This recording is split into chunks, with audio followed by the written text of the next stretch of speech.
Hello there, and thank you very much for joining us in this new Azure Portal how-to video. Today, we learn how to use the Azure Portal homepage, and we have Sean Watson for that, who's going to teach us all about that. So thank you very much for joining us, Sean. Thanks for having me, Leon. Yeah, so the Azure Portal homepage. We've made some updates in the coming weeks, and we're just going to talk through that and really give you some tips and tricks on how to make best use of them. So when you first land on home, you'll see that we have these multiple sections. We have the Azure services, the recents, navigate tools, and then you have the useful links and our beloved mobile app.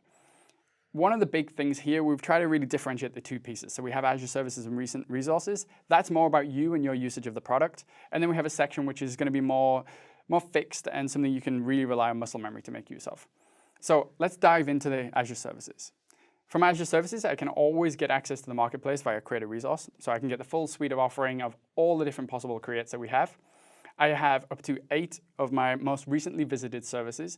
Now, if you're new to the product, these will be a featured set, but as you use the product, this will adapt over time to be the things that you've most used.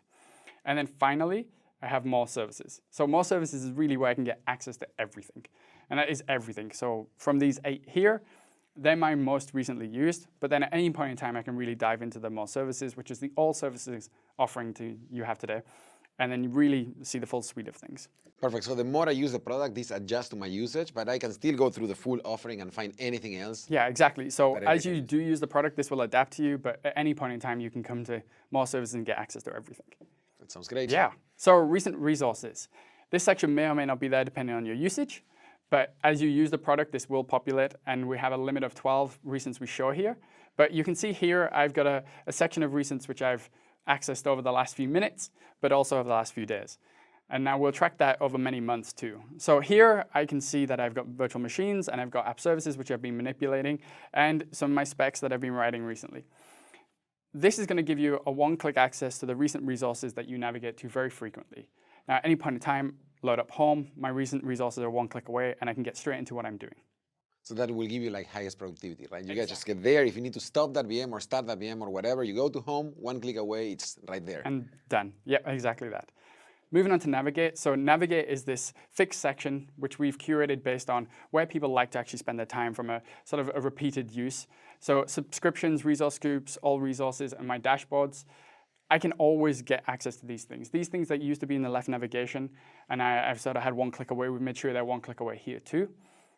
Tools, the tools section itself, this is something which is cross-cutting. You can get access to Learn, where you get a whole suite of free resources from Microsoft, be it learning documentation and tutorials and different sort of step-through guides. Azure Monitor, where I can go through and monitor all my resources, set alerts, and great stuff like that. Security Center, where I can actually see all of my resources and in which resources are in compliance and which are out, and really take action there and then to make sure I'm secure. And then cost management, so I can go through and create budgets, manipulate my costs, and really manage them and keep them under control. Oh, that's great. And one of the things to mention, in addition of Learn being free and being awesome, is that we are adding Learn integration throughout the portal in many other places, right? And the idea is that as you're trying to use Azure and learn how to use Azure, we put the right content in front of you so you can use it effectively and learn it effectively. Exactly. We want to make sure that bridge is created as best as we can. And then useful links, speaking of documentation, there's technical documentation links here, but you can also get links to an expert or be it, I want to go and get started quickly, there's reference to our Quick Start Center. And there's always a place to go and find the recent updates like we're talking about now. And then we have our mobile app. We have the mobile app for iOS and for Android. You can actually get access to the stores directly from the home page and go and download the apps. Yeah, and let us know what you think also. It's an awesome app, right? Exactly, yeah. Okay, yeah, so one of the things you may have noticed when you land on home is that the left navigation is no longer there. We've moved the left navigation to keep the product cleaner and allow you more focus when you're actually in the different experiences and navigate from page to page. So at any point in time, if I want to get back to my left navigation, I can come to the top left and click the hamburger, and I'll see that familiar left navigation, and I can dive off into my favorites and the sort of common set of navigate options we were talking about earlier.